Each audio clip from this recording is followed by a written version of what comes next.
The mind is a space where thoughts continuously come and go, just like waves in the ocean.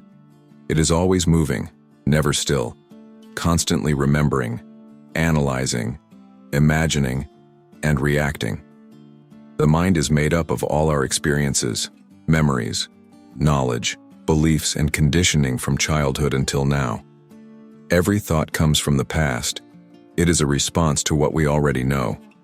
If someone calls you by name, you immediately recognize it because the memory is stored in the brain. If someone insults you, you feel hurt because past conditioning has taught you to react in that way. If someone praises you, you feel happy because your mind connects it with approval and acceptance. The mind works like a machine that collects everything we see, hear, and feel, storing it, and then using that stored information to create thoughts. That is why different people think differently, because their minds have been shaped by different experiences, cultures, and beliefs. Thoughts do not come randomly. They arise from memory and are influenced by past experiences. If you see a dog, your reaction to it depends on your past. If you were bitten by a dog in childhood, the thought of fear arises. If you love dogs, the thought of joy appears. The dog is the same, but the mind reacts based on its past experiences. This is how thoughts come. They are triggered by what we see, hear, or remember. Suppose you failed an exam years ago and today you are about to take another test. The past memory of failure creates fear, and that fear produces thoughts like, "What if I fail again?" The mind projects the past into the future, making you anxious. This happens in every area of life.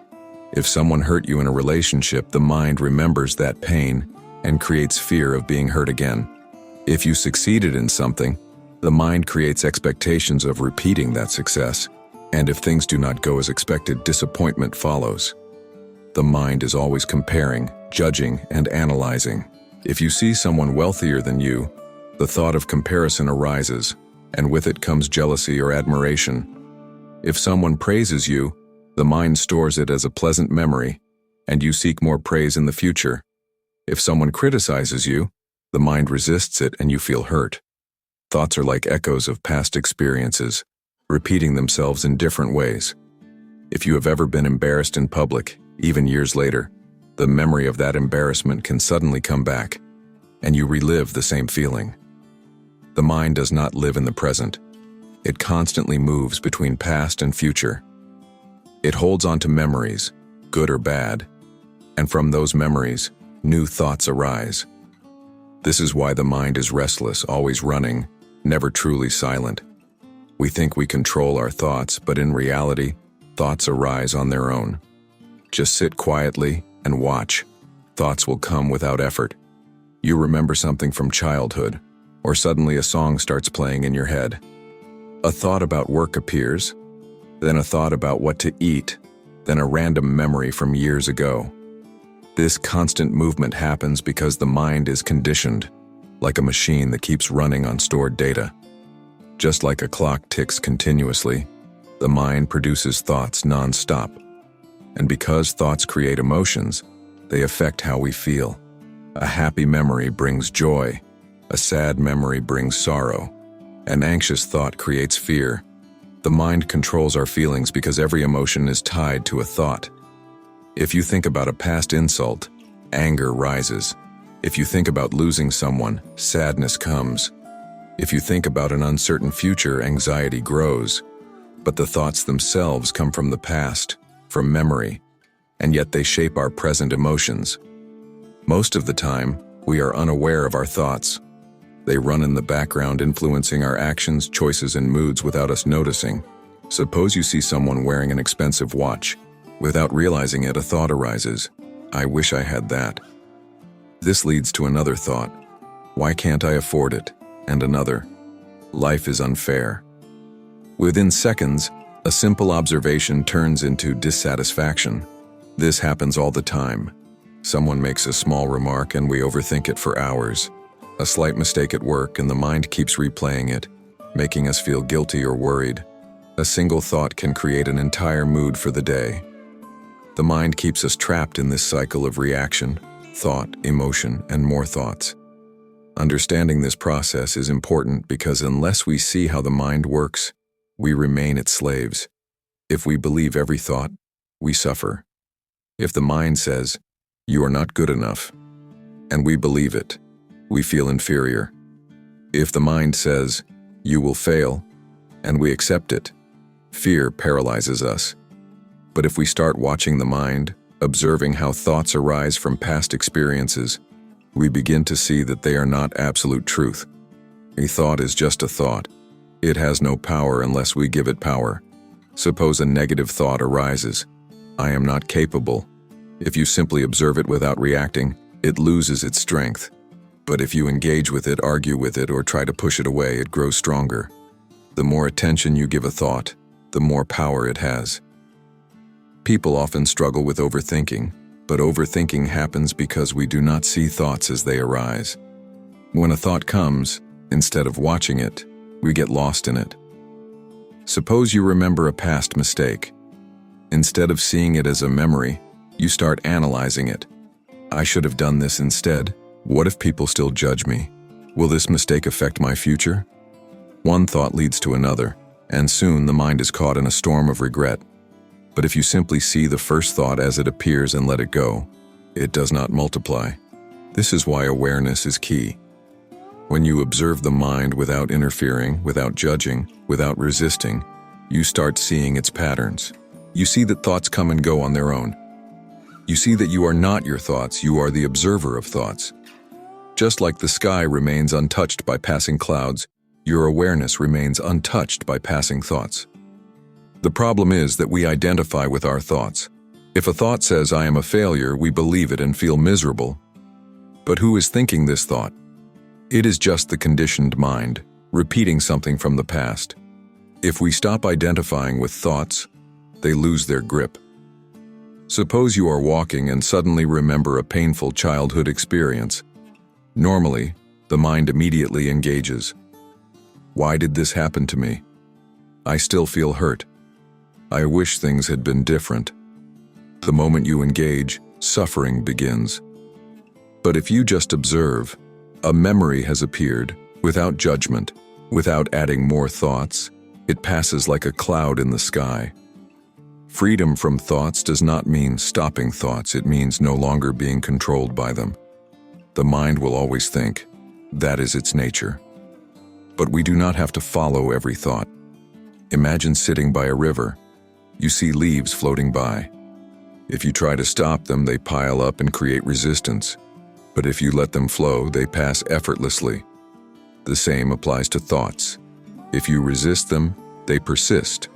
If you let them come and go, they lose their power. Awareness is like the riverbank, watching but never disturbed by the flowing water. In daily life, we can practice this by becoming aware of small moments. When fear arises, instead of reacting, simply watch. When anger comes, instead of justifying it, observe how it arises. If you are stuck in overthinking, pause and see the first thought that started the cycle. By doing this, we stop being trapped in endless thought patterns. We realize that thoughts are just passing movements of the mind, and we no longer let them dictate our emotions and actions. This is real freedom. Not controlling thoughts, but understanding them so deeply that they no longer control us.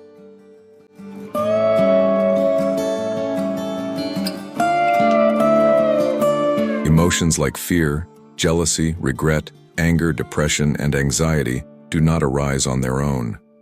They are products of the mind's conditioning, shaped by past experiences, comparisons, and expectations. The mind reacts to situations, creates thoughts, and those thoughts generate emotions. Fear, for example, does not come from the present moment, but from imagined threats. A person about to give a speech thinks, "What if I forget my words?" Or "What if people laugh at me?" And immediately fear arises. The fear is not real, it is a mental projection into the future. Similarly, a man afraid of losing his job is not suffering from actual loss. He is suffering from his mind's creation of a possible future. Jealousy is another emotion rooted in comparison.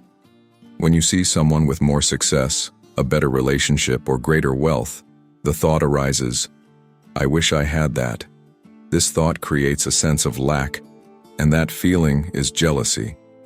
But the jealousy is not about the other person. It is about the mind's dissatisfaction with itself. If comparison did not exist, jealousy would have no place.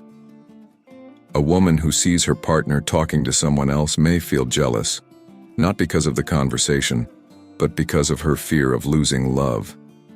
Society conditions us to see relationships as possessions, and when that illusion is threatened, jealousy takes hold. Regret is the mind's attachment to the past.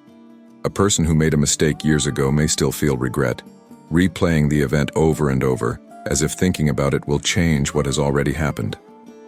The mind holds on to regret because it finds comfort in suffering.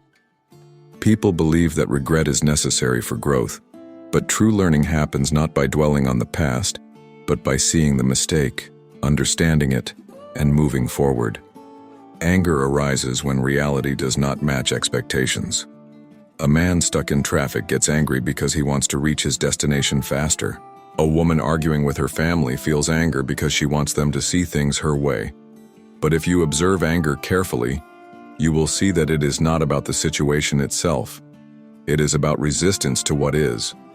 The moment you stop fighting reality, anger begins to dissolve.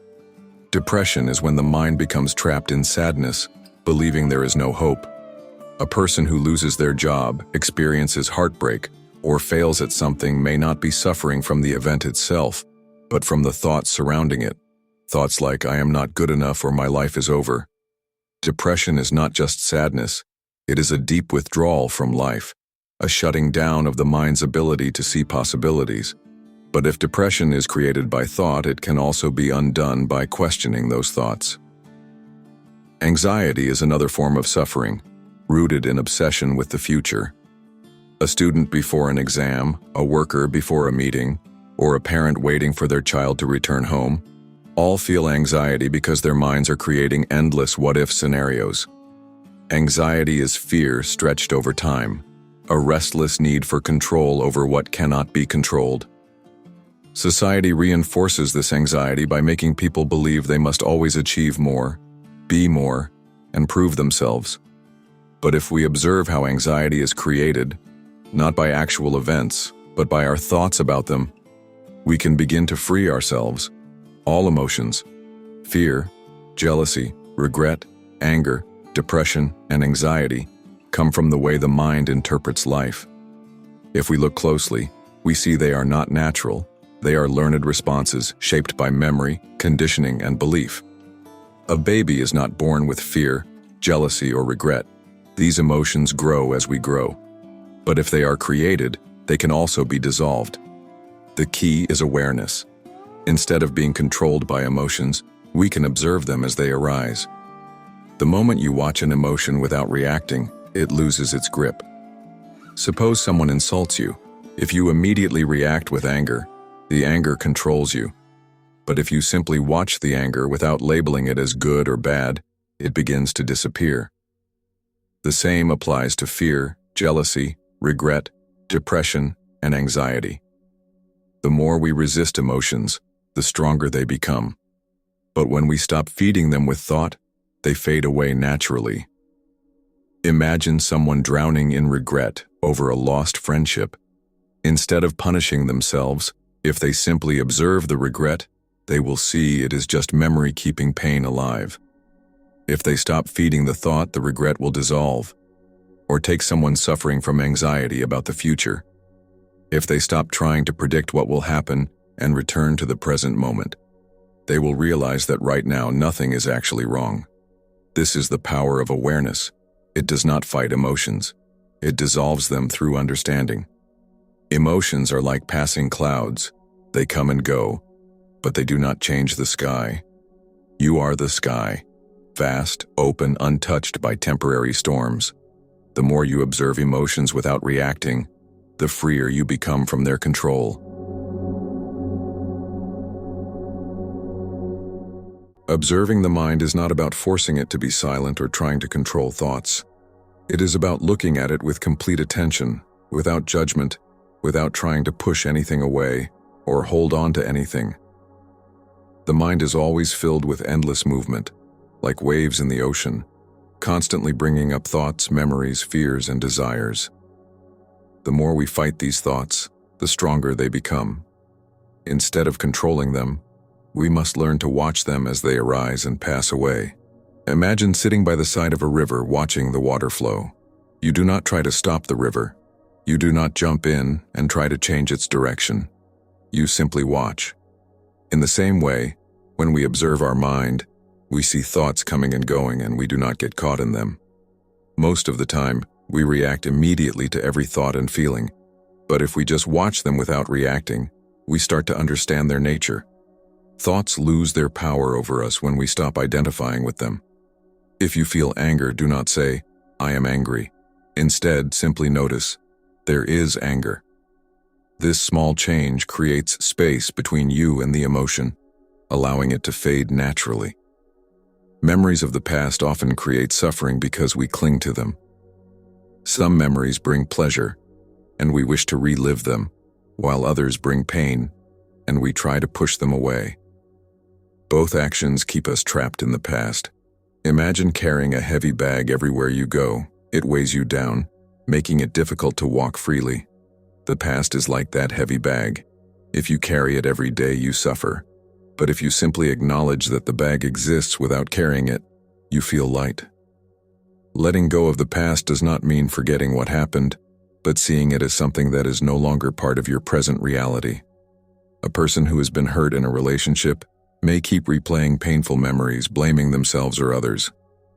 This constant remembering strengthens the pain, making it impossible to move forward. Instead, if they observe the memory without reacting, without labeling it as good or bad, they will notice it slowly losing its hold over them. The mind has the habit of repeating the past, but when we watch it carefully, we begin to understand that a memory is just an image, not something real happening now. Sadness, like any other emotion, is not something to fight or escape from. When we resist sadness, it grows stronger. But if we observe it closely, without trying to change it, we see that it comes and goes like a cloud in the sky. Have you ever noticed that when you try very hard not to think about something, it becomes even more persistent? That is how the mind works. If you feel lonely, instead of running away from that feeling through distractions, just sit with it. Feel its presence fully without trying to get rid of it. You will notice that the feeling changes. Nothing in life is permanent, not even sadness. It only stays because we keep feeding it with thought. A person who loses a loved one may feel deep grief, but if they do not continuously tell themselves, "I have lost someone, my life is empty," and instead just observe their pain without judgment, they will see that the pain rises and falls like a tide. It does not stay the same. The mind constantly seeks control, but true freedom comes when we stop trying to control thoughts. The moment you try to silence the mind forcefully, you create conflict within yourself. The more you tell yourself, "I must stop thinking," the louder the thoughts become. Instead of fighting them, simply allow them to be.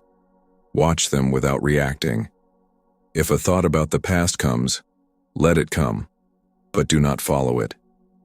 If a thought about the future appears, notice it, but do not get carried away by it.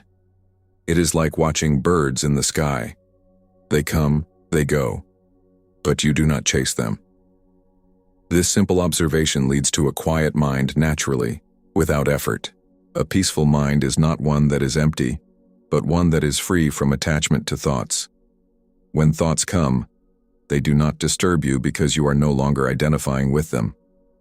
When we deeply observe, we realize that suffering is created by our attachment to thoughts and memories. If we stop feeding them with attention, they lose their power. This is not a practice to be done for a few minutes and then forgotten. It is a way of living, a continuous awareness of the movement of the mind. The more we observe, the more we understand ourselves, and in that understanding there is true freedom.